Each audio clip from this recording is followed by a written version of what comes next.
Bonsoir, je vais tenter de reprendre mes vidéos. C'est surtout une question technique. J'avais toujours peur de voir mes vidéos s'arrêter. Donc je vais faire une courte vidéo, on verra ce que ça donne. Je vais parler de l'Algérie. Comme vous savez, il y a un mouvement de masse extraordinaire qui prend corps et pratiquement tous les corps constitués algériens, les avocats, les médecins, hein, manifestent par centaines de milliers partout dans toutes les villes.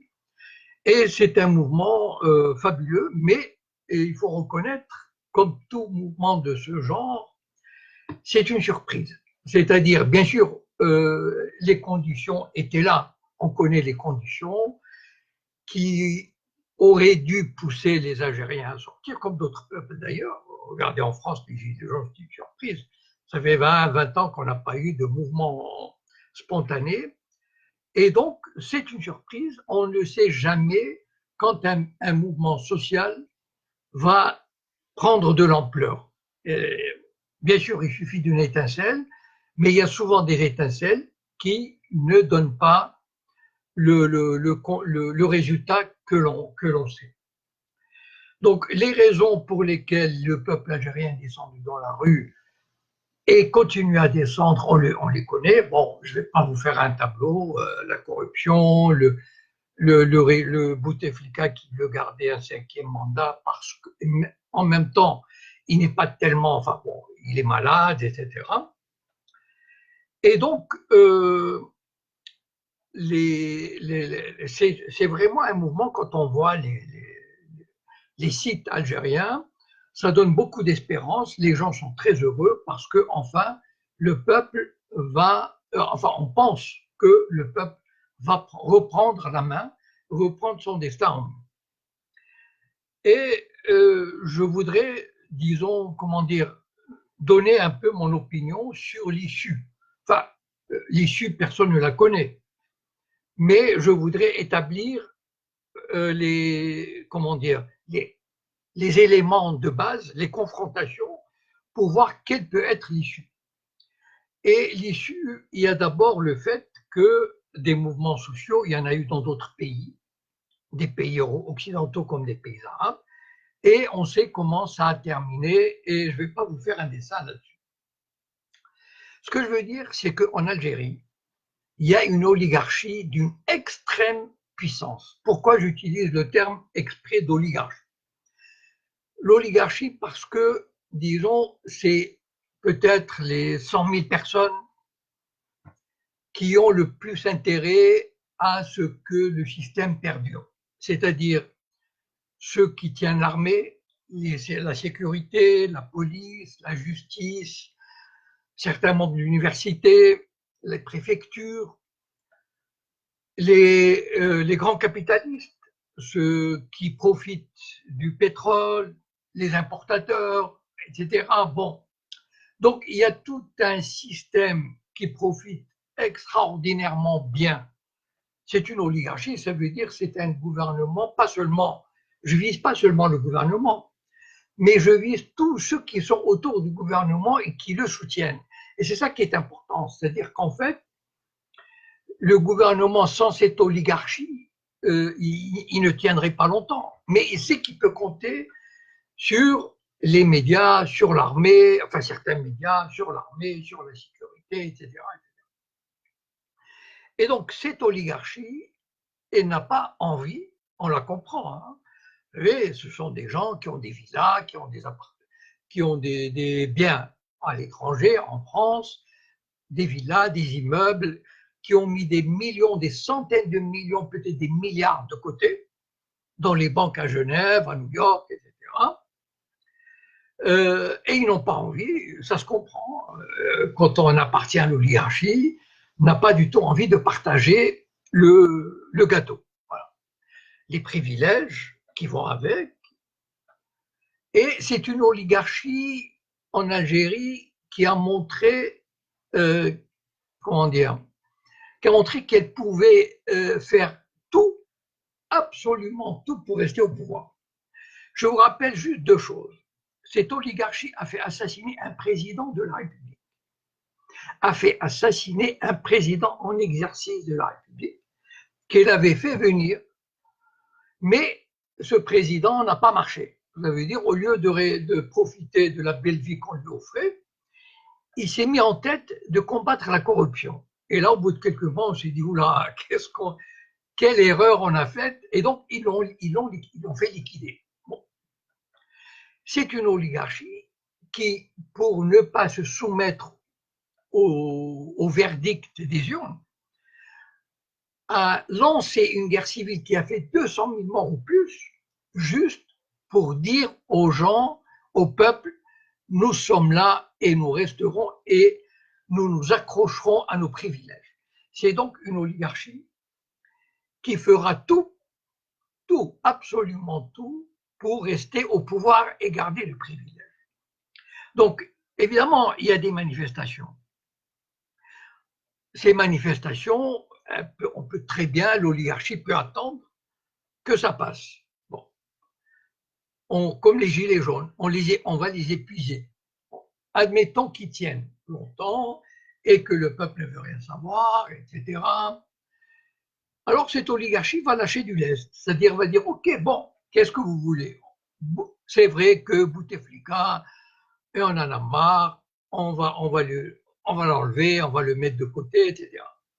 Sauf que cette oligarchie, elle va enlever Bouteflika, elle va mettre quelqu'un plus jeune, plus dynamique, mais qui fera exactement la même chose que Bouteflika pour servir l'oligarchie.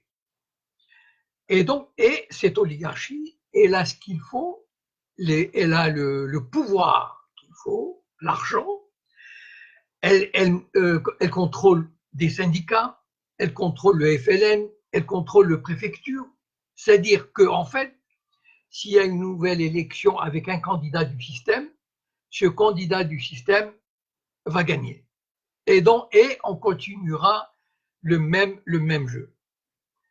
Et donc finalement, l'oligarchie, si elle est au pied du mur, c'est-à-dire, vous savez, aujourd'hui, cette oligarchie, elle ne peut pas, elle ne peut pas tirer sur la foule. Ça se fait plus maintenant, enfin, sauf en cas de nécessité absolue.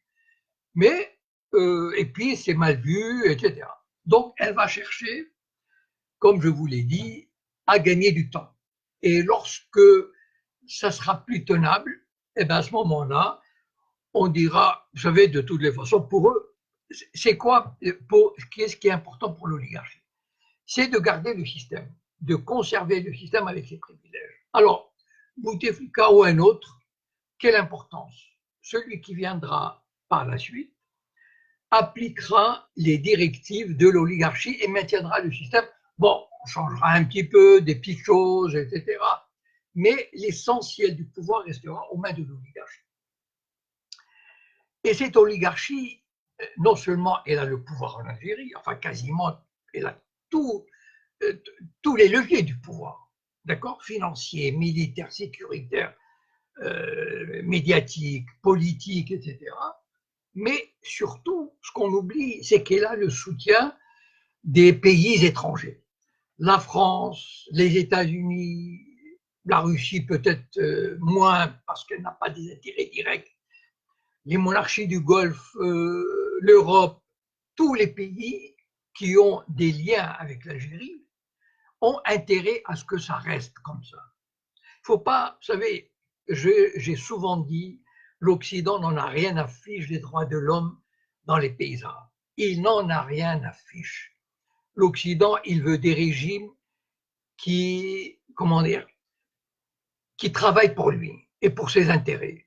Et le système actuel pour l'Europe, pour l'Amérique, il est formidable. Il achète des armes, il vend du pétrole, il maintient la stabilité, il combat le terrorisme, enfin, ou les mouvements de libération qui peuvent gêner l'Occident, par exemple pour nationaliser l'uranium au Niger, etc. Ce régime-là, il les combat. Donc ce régime, c'est une bénédiction pour l'Occident. Et on sait à quel point le soutien de l'Occident, le soutien des organisations internationales, etc., est vital pour ce genre de régime. Donc, dans ce régime-là, il a le pouvoir à l'intérieur et il a le pouvoir à l'extérieur. Il a toutes les chances de conserver sa mainmise sur l'Algérie.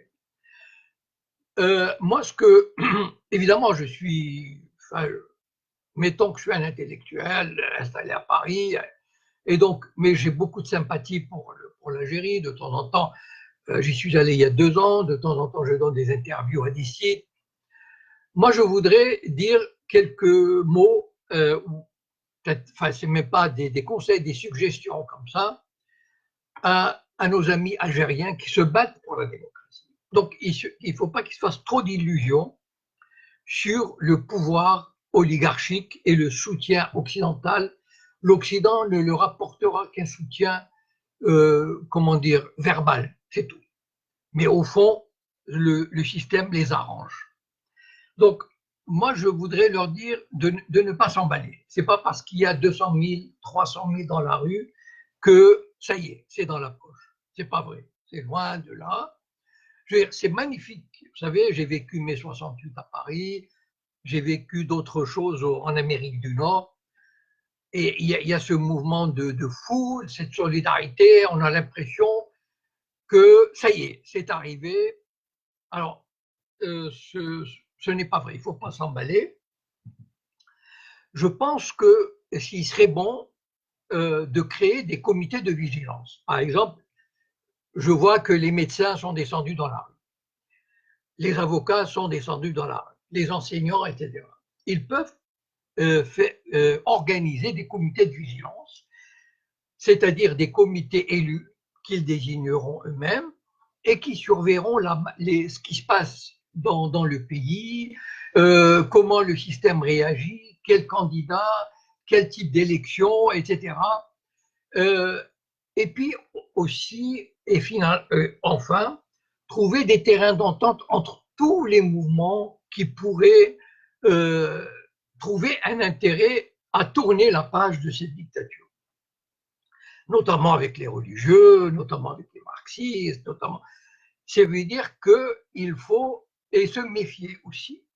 Vous savez, le FLN, il y a certains membres du FLN qui ont rejoint le mouvement, qui ont dit oui, c'est vrai, Bouteflika, c'est pas bien, etc. Mais on voit déjà l'amorce de la récupération. Donc, il faut que j'invite ceux qui sont sur place, ceux qui se battent au jour le jour dans la rue, dans les facs, à faire très attention et à se constituer en organisation et se méfier de, vous savez, cette oligarchie, avec tout ce qu'elle a fait, franchement, vous croyez qu'elle a intérêt, qu'elle peut même envisager d'introduire de la démocratie? Il ne faut pas rêver quand même. La démocratie pour eux, c'est quelque chose d'inconnu. Donc, il faut vraiment faire attention avec qui ils vont s'allier, avec qui ils vont surveiller l'évolution du système et ne pas croire que tout est arrivé. Voilà, donc je vois que la vidéo, elle a tenu 15 minutes. Donc probablement j'en ferai une demain sur la mainmise du Golan et la reconnaissance du Golan par l'Amérique et le cadeau qu'il a été fait à Israël.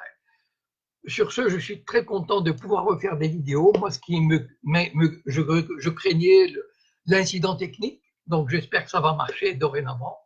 J'attends vos commentaires et vos suggestions pour des vidéos et je vous souhaite une bonne soirée et à la prochaine. Et vive la révolution algérienne!